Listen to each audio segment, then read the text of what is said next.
I got it right this morning. It was 10 o'clock. My name is Mark. Mark Thorpe.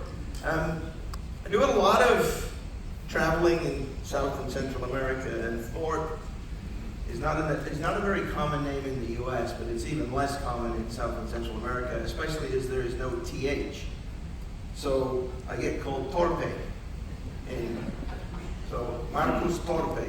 Now, unfortunately, in Latin America, Torpe means something else. It means slow, or like a little bit dumb, or whatever you want to. So I was entering Chile once with my passport. I put my passport on the desk, and the two passport officers were talking to each other. The guy looked down, and he picked up my passport, opened it up, and he said, "Torpe." And I said, in Spanish, of course, I said, "Yes, but no." And the guy just turned totally red and was very embarrassed, and he said, "I'm very sorry, I didn't mean to say that." And I said, "Don't worry about it, it happens everywhere." So you may be called something in one place that means, it actually, my surname means village or town in Norwegian. However, in Spanish it means something else. So, let's have a little bit of fun this morning. Charismatic Megafauna of the Caribbean. I'm just going to walk us through sharks, turtles, that kind of thing. And we'll start off by just having a quick think about the Caribbean and where we go. We'll be looking at all of these in a little bit of detail. I'll give you some fun facts about them and where you can probably see them and find them. And I'll tell you a few little stories, some of them that'll be true, about where we go. So if we look at the Caribbean itself, where we're sailing right now is we're somewhere up in here. We're off the north coast of Cuba and heading up, obviously, up towards Miami up here. And if you look at the Caribbean basin itself, it's kind of this isolated sea. It's got a ring of islands around it, and as you can probably imagine, if you've got a large ocean out here, there's kind of a more restricted flow of currents, etc., coming in and obviously going out. When you go, if you go up on the islands off Vancouver Island, you've got these islands that are close together, and you get very fast tides going between. Well, you can imagine that, but on a slightly larger scale in this particular ocean. And it's really lovely because it provides a unique geography that then provides for a unique diversity of life.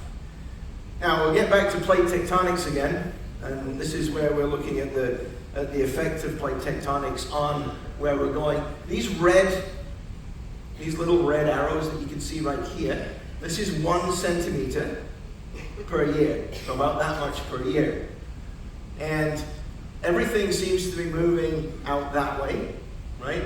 Because this Cocos plate, as we saw, has got a big subducting zone on this, and it's pushing the Caribbean plate there. If you remember, when we were in Guatemala, you also had the North American plate in the northern part of Guatemala that was pushing this way. So you've got everything juxtapositioned, and that gives you a great deal of diversity in depth.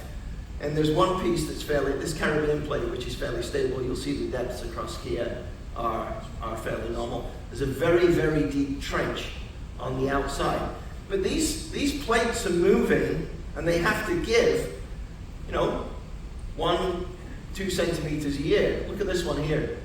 It's moving about 15 to 20 centimeters in a year.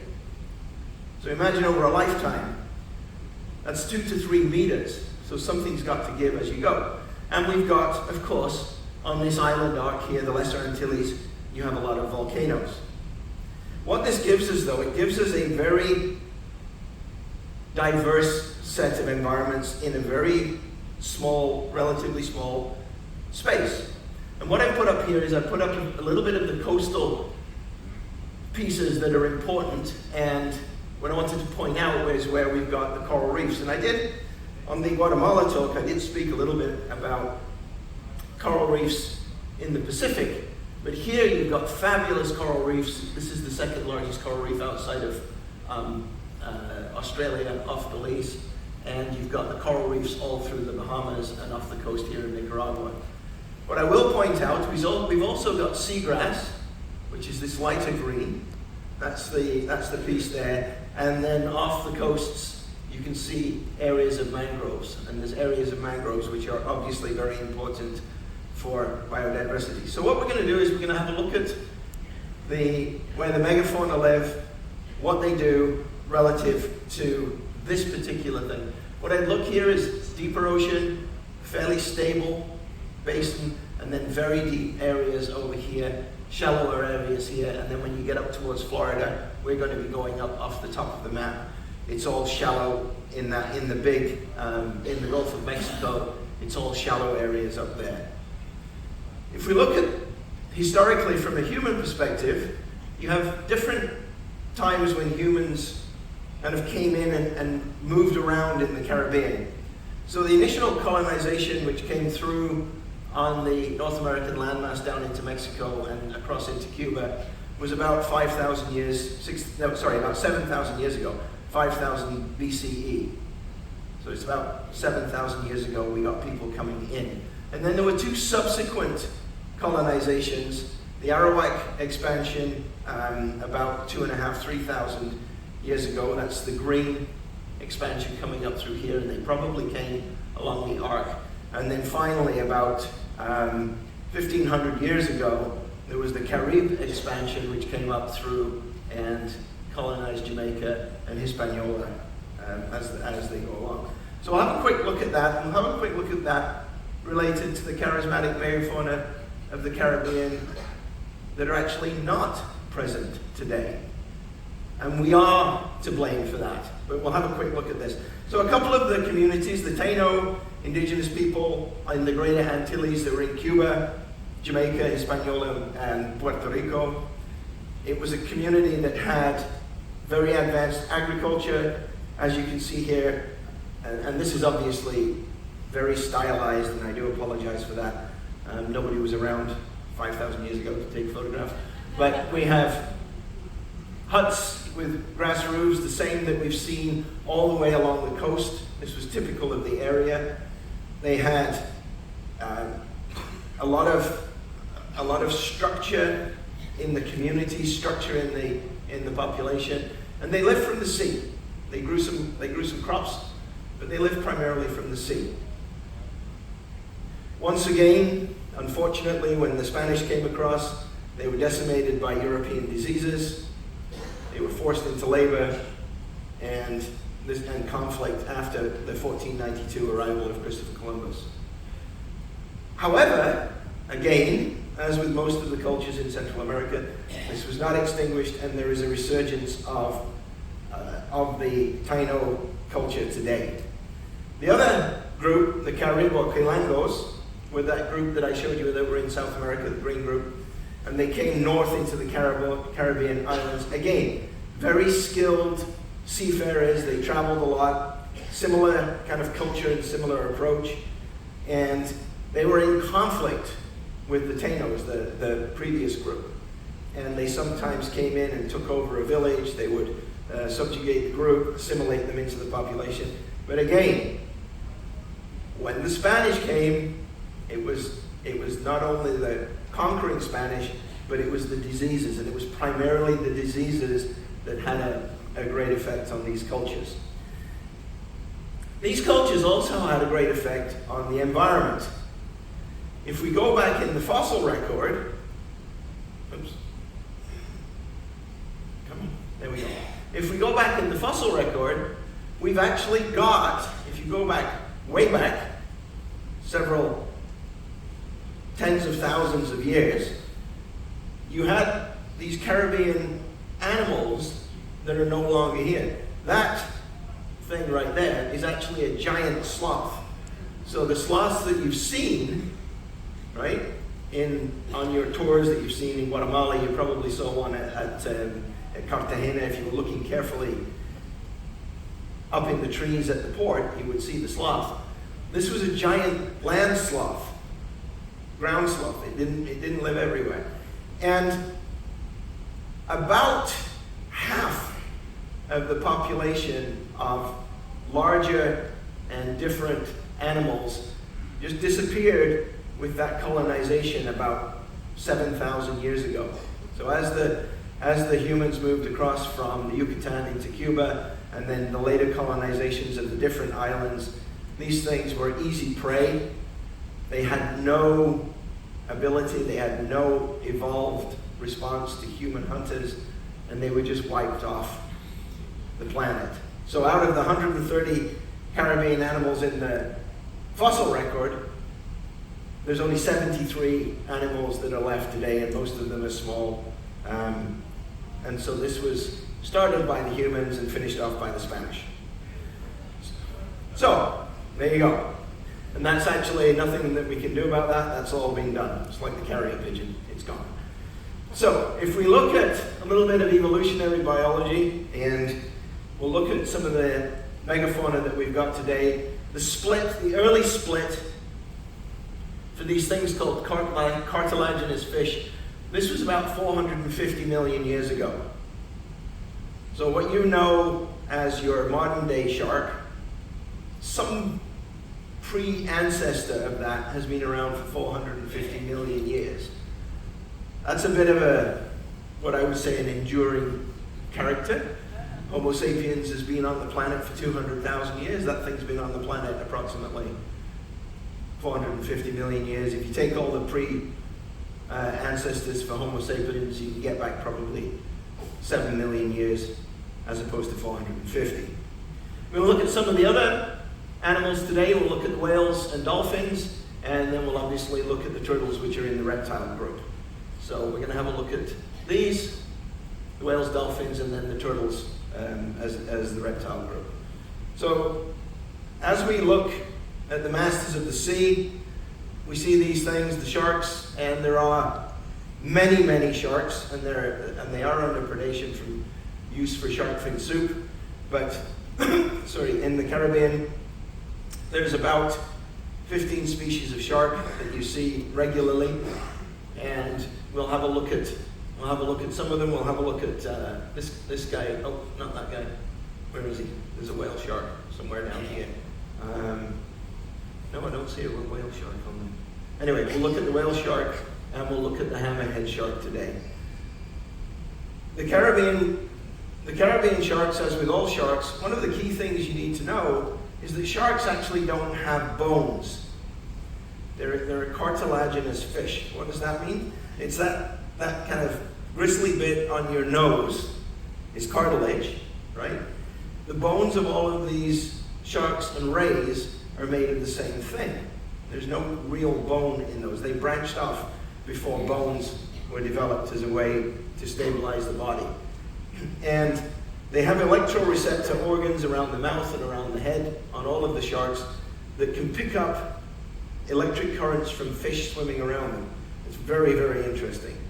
The biggest shark that we've got on the planet, the biggest fish on the planet, is this whale shark. Whale shark grows up to about 10 meters long, 33 feet. They can weigh several tons. And as with all of these very, very big things, they tend to eat very, very small things. So these are grazers on plankton as they go around the ocean. And the shark's skin itself, right, feels like sandpaper. If you've ever caught a shark while you've been fishing, you can feel the shark's skin. It's not slippery and slimy like a regular fish with scales. It feels like sandpaper, and that's what's on the shark. And then for the whale sharks themselves, that pattern of spots that you can see on the back of the whale shark is like our fingerprint. Each whale shark has a unique pattern of spots, so you can tell individuals from the way the spots are located on the skin. And this is what they look like when they come towards you. A very large mouth opening up. It's about the size of a school bus heading towards you. My wife Nikki and I, there's a very carefully controlled whale shark experience in La Paz, just north of Los Cabos in Mexico. And you can go and you can swim with the whale sharks, and it's very, very tightly controlled. You have to get a proper pass to go in there. You're allowed like 5 minutes in the water and this, that, and the other. and you can swim with these things. But these are the small ones. They were only about 15 feet long, and a mouth about this wide. So Nikki and I are swimming alongside this fish about 2 meters away, because that's what you're allowed to do. And all of a sudden, as a fishes want to do, it just decided it was going to turn. And it turned towards us. And so all we saw was this great big mouth heading towards us. You've never seen 2 people swim faster than that away. Honestly, I think if we were in the Olympics, we would have broken the record that day. But they're a fabulous fish. Just in order to feed, just to give you an idea, they have to swim about 5,000 miles a year, because they've got their mouths open and they're swimming around collecting the plankton. So it's about 5,000 miles, 7,500 kilometers that they swim. So the other fish that I like to look at is this guy here, the greater hammerhead. This is in the Caribbean. If you have a look at its mouth, you can see all the teeth there. And this has a thing called a cephalofoil. A cephalofoil means head that's shaped like a wing, if you translate it. And this cephalofoil has its eyes on either end. So it can see very well on the side. If you think about your eyes being on the ends of your arms, then you can see everything that's going on in front of you and behind you, and everything that's going on this side in front of you and behind you. But because your eyes are pointing out, you can't see your mouth. So it has to eat just by sensing where the prey are. And these things are not as old as the other sharks. They've only been around, the hammerheads have only been around for about 25 to 30 million years. So it's a newer shark, only 25 million years old. And they're very interesting because the females can actually reproduce without needing a male. Sounds weird, but they can actually produce offspring without needing a male. So this is kind of one of the few things, so it can fertilize. And the other thing that you should know about hammerheads is they like to travel in groups. So if you see one, look out for all of the rest of his buddies coming along behind you. So they tend to like to travel in groups. And the scientists can actually age these things by counting the rings inside the vertebrae. So they're a little bit like a tree, and when you've got different seasons in a tree, they grow. And you can do this with different fish, that so long as there's a change in something in the environment. In North America, you can age fish by cracking something open called an otolith. It doesn't matter, it's a little bony thing. And you can then count the rings on that, and you can age the fish. And you can do the same thing with the hammerheads. And the last shark that I want to talk about is this oceanic white-tip shark. Why do I want to talk about this one? Because this one is a kind of an underrated menace. Everybody thinks about Jaws and they think about the big sharks, the great whites and that sort of thing, tiger sharks, bull sharks. But this guy wanders around in the ocean, mostly in the upper surface, and is attracted to disturbances. And this particular shark was actually supposed to have been credited, I mean, do you get credit for killing things? I don't really know. But it's been credited for most of the kills where people have been attacked in the open ocean. So if there is a marine disaster, or if a ship sinks or something like that, then this is the shark that you need to look out for. So you don't really want to be around it, but it's a very interesting and big shark as we go forward. So the sharks really are the apex predators. Remember, we had the food chain that we looked at on land, but in this case we have different biomass. We have the phytoplankton, the zooplankton, and then the smaller fish. And these sharks are the apex predator, very important in ecosystem functioning. Now, a close cousin are the rays. They glide through the water, and they're like shark. They're in the elasmobranch. Again, they don't have a skeleton, and they're flipped on their side. So their eyes are actually on the top of their head, mouth is on the bottom. And they fly through the water as they go. So it's quite an interesting thing. And this is not like some of the bony fishes. They start life vertically and then they flip over and then the eye migrates onto the top. These ones are actually developed with the eyes on the top and the mouth on the bottom. And the sting in the stingray is actually true. It doesn't kill that many people. There was one very famous Australian called Steve Irwin, the crocodile hunter, was killed in 2006. He wasn't killed from the venom in the stings. He was killed because the barb went through. He annoyed the fish and the barb went through his heart. So the sting in the stingray is real. But I'd be remiss if I didn't really move on and look at the manta ray. Manta rays are barn door sized fish. And again, barn door sized fish, big fish, what does it eat? It eats very small things. You can see here it's got a very large mouth, and again, it comes through the ocean and it eats plankton, small shrimps, that sort of thing. And this one is actually the giant manta ray. There are 3 species of manta ray. This one's about 8 meters across. So 8 meters across, just a little bit less than across the stage here. So these are very, very big fish. And giant manta rays distributed across the world. They are found in the Caribbean. We do find the smaller species. There are 3 species of manta ray, and you find those around the world. And this gives you a bit of an idea. There's a person swimming next to it.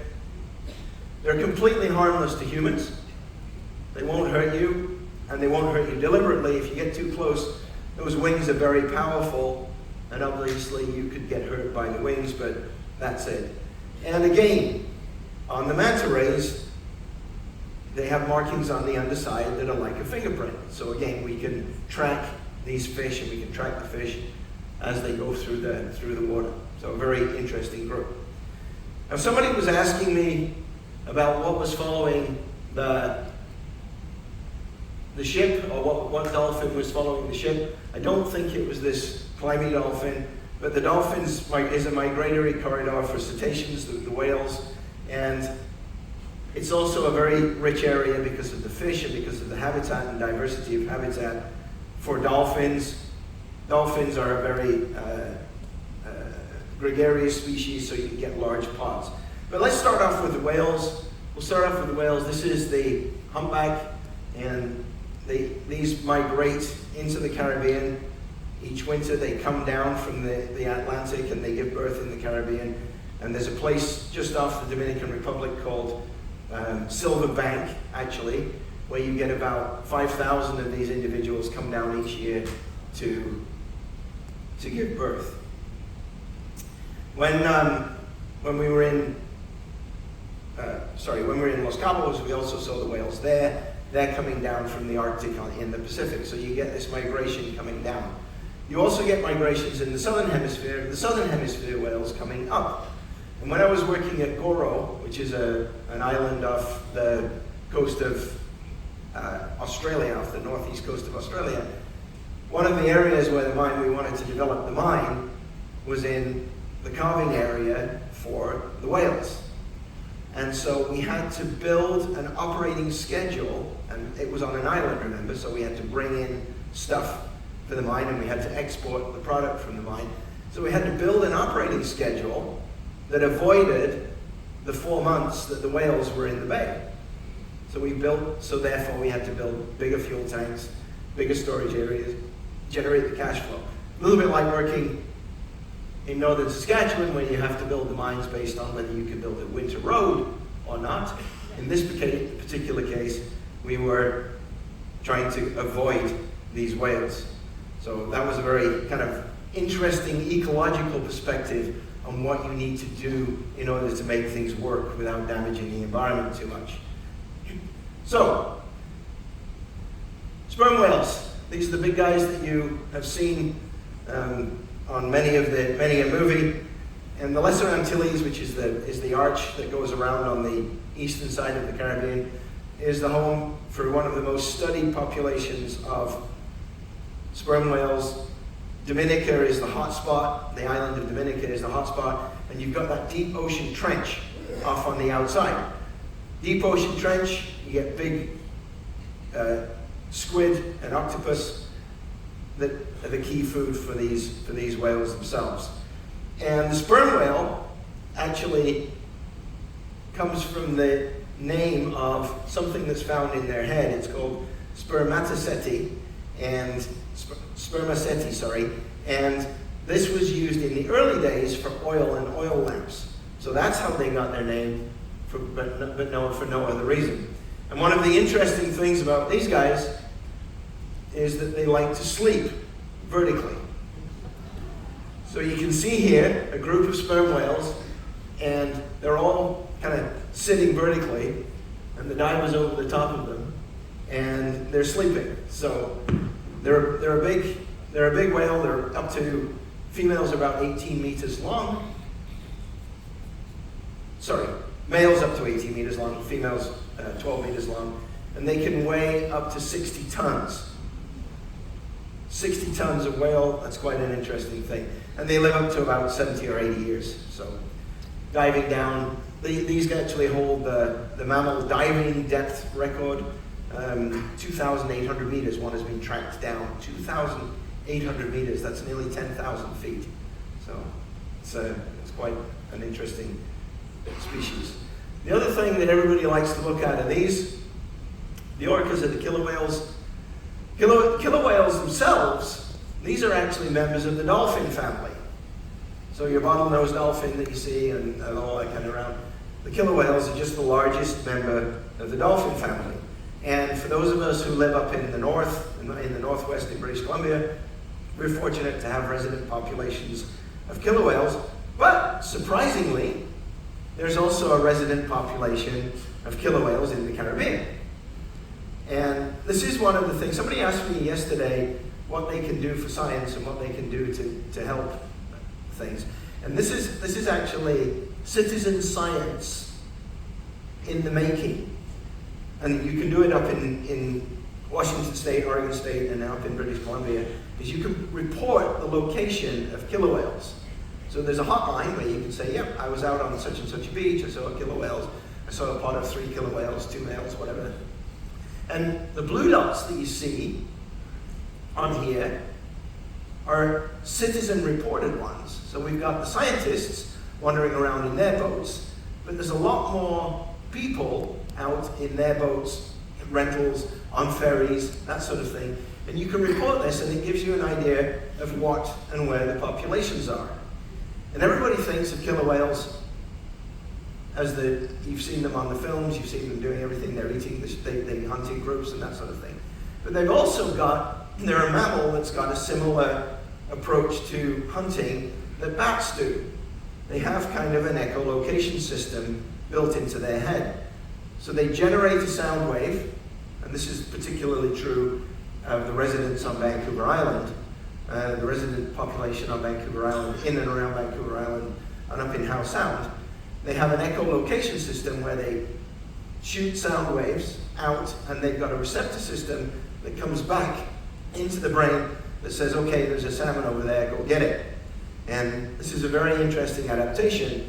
And I was thinking about this, and this is not science, this is just me thinking, that you have killer whales mostly around the globe, and that it's very difficult to see on the bottom. But these guys down here are the southern killer whales in the Antarctic. And you'll see they've got a differently shaped head. They're all killer whales, but they're different subspecies, so different groups. And they've got a differently shaped head. And I was thinking about this, and is the differently shaped head related to the fact that in the Arctic, in the winter, it's dark for 3 months. There's no light. So how do they hunt? How do they feed? They have to have something that doesn't require light. So then, is the head shape related to echolocation? I don't know. That's just my hypothesis. Moving on to their cousins, the dolphins. This is the bottlenose dolphin. This is probably the one that was following the ship when we were out in in the Pacific. If we look at this, it's got a slightly broader beak. They're very common in the Caribbean. They have a complex social structure. They emit clicks and whirs and that sort of thing. And they have there's two different types of these guys. There's the ones that live in and around the islands, which are slightly bigger. And then there's a group which are coastal, which lives a little bit further offshore. So you've got the complex populations, you've got the offshore and the coastal, two distinct populations. They can intermix and they can interbreed, but you've got this two different types and two different species. A little bit like the killer whales. The killer whales on Vancouver Island, there are two different types. There's the transients, what they're called transients, they come through. The transients feed on marine mammals, so seals, sea lions, that sort of thing. The residents feed on fish, so the two are different. The residents are there all year round, the transients come through, and then they move on to a different area. And you've got other types of dolphins in and around the area. This one is one of my particular favorites. This is the spinner dolphin. You can see it's got a much narrower beak on it, as you can see on the front, right on the front there. It's got a much narrower beak than the bottlenose. But these are the guys that do the aerial displays. Those are the ones that they come out and they spin. Novel way to name a dolphin, right? It's called a spinner dolphin because it comes out and spins, right? Okay, somebody had a big imagination when they were naming that. So you'll see these, again, you'll see these in large pods all over the place. They're a little bit smaller and slender, and they've got the three-colored pattern on them, and the bottlenose are a little bit huskier. So look out for these guys as we get closer. You might see them in Miami. So moving on to what I call the ancient mariners of the sea. We'll look at the sea turtles. There are actually 7 species of sea turtle. They've been around as a group lineage that can trace back about 100 million years. So not quite as ancient mariners as the sharks, but these are the sea turtles that we've got in the area. The only one that we don't have here is the flatback. We won't see this in the Caribbean. This one is in Asia, so it's there. So it's along Australia and Papua New Guinea, you'll see this guy. You could see all of these in the Caribbean, and the most likely one you're going to see is this one on the corner here, the green sea turtle. When we were coming down the coast off Guatemala, I did see 1 or 2 off the ship. You could actually see them. They were just swimming along close to the surface. They were offshore, probably, 25 miles, 40 kilometers offshore. So so if we look at these, we'll have a quick look at a couple of the turtles before we get to the end of the talk. So this is the green sea turtle. This is the most common one.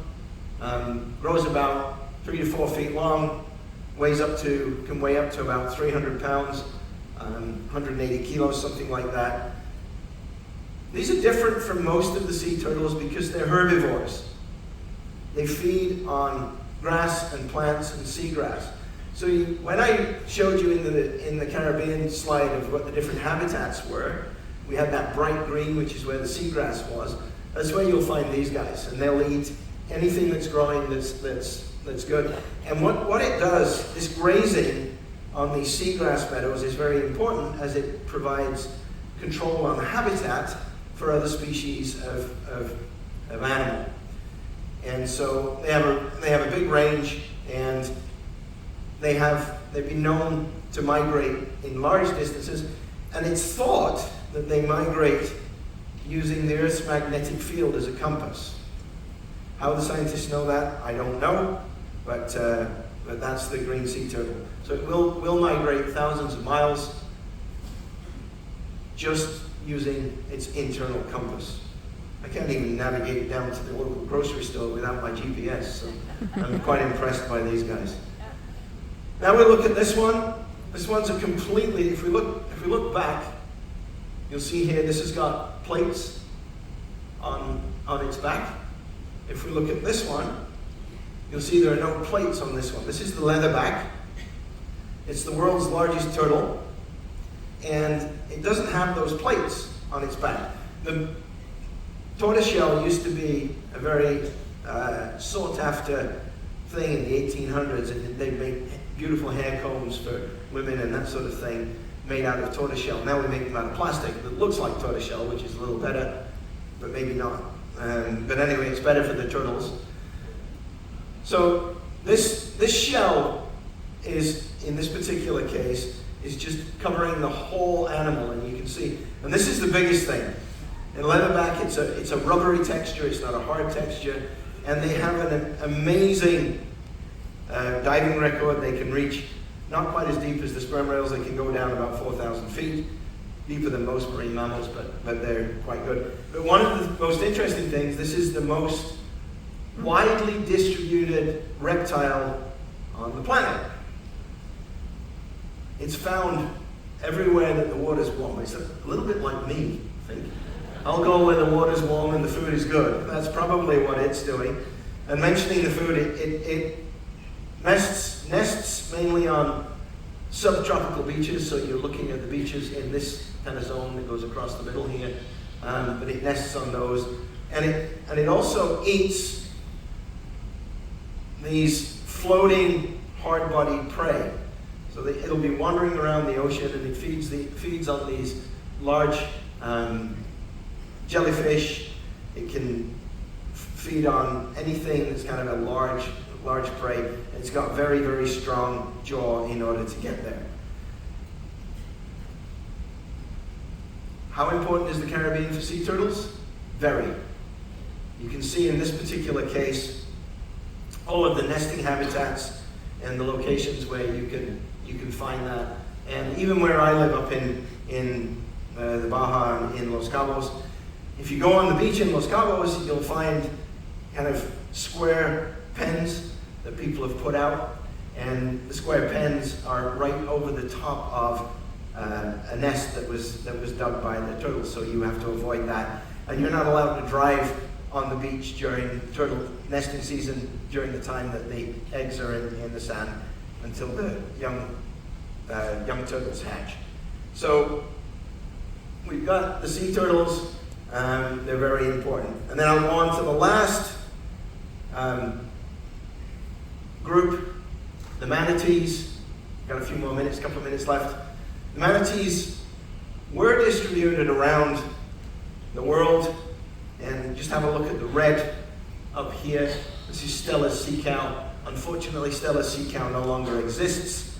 It was too big and too slow and too tasty. I guess it no longer is there. And these are the group called Sirena. There's Sirena, and they're called Sirena. Sirena, La Sirena in Spanish is a mermaid, and these were responsible for luring many a sailor to jump into the ocean after this mythical mermaid that existed.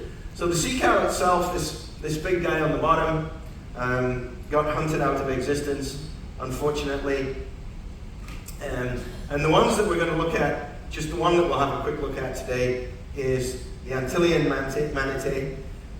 The Antillean manatee is quite interesting. It's all in the Caribbean. It's the one that you see off the coast of Florida, and it's also just a big grazing animal. Again, very large animal. Sea cow. It grazes on the grass. It keeps the grasslands down.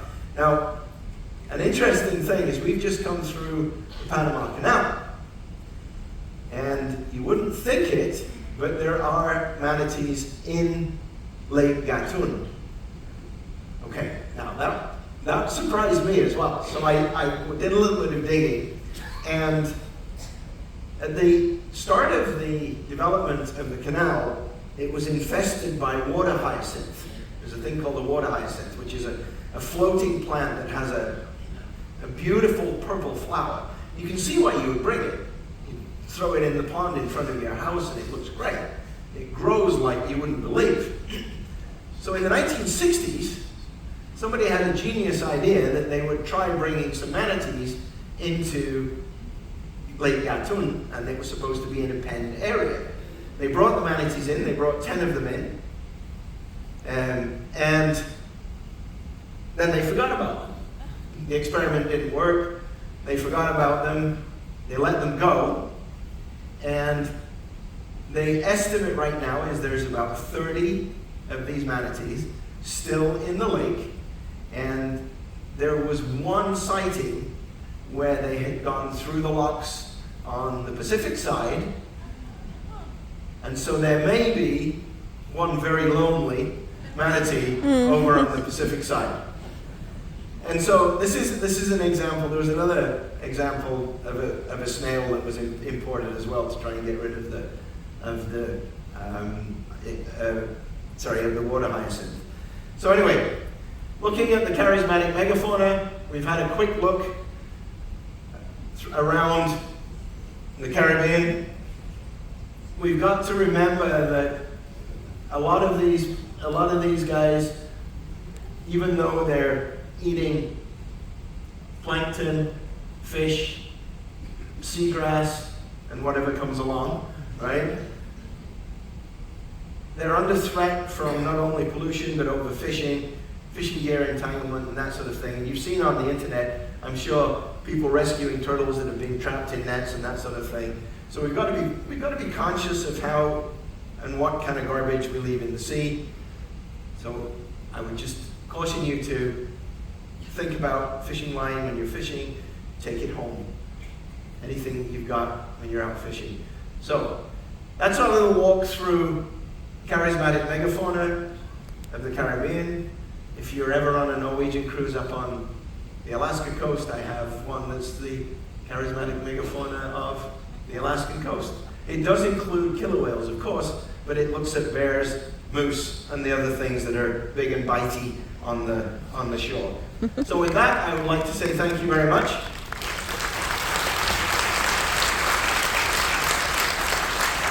And we have a quick turnaround today. So the team has asked me if we could please save any questions. They've got a table set up on deck 6, just out of that exit over there. And if anyone wants to have a chat, please do so. I would also like to thank those of you who have used the link to request the private YouTube channel. It's a private YouTube channel right now, and we will be getting, Nikki and I will be getting those uploaded as soon as we get back to Denver at the end of the cruise. And so you should get another email going there. And that's my, I believe it's called Insta now. Apparently one's calling it Insta or IG. That's my Instagram account over here. And you'll find me at Dr. Mark Thorpe. So thank you so much. Please, if you want to chat, let's go out through that exit right there. And really appreciate you on the way. Woo!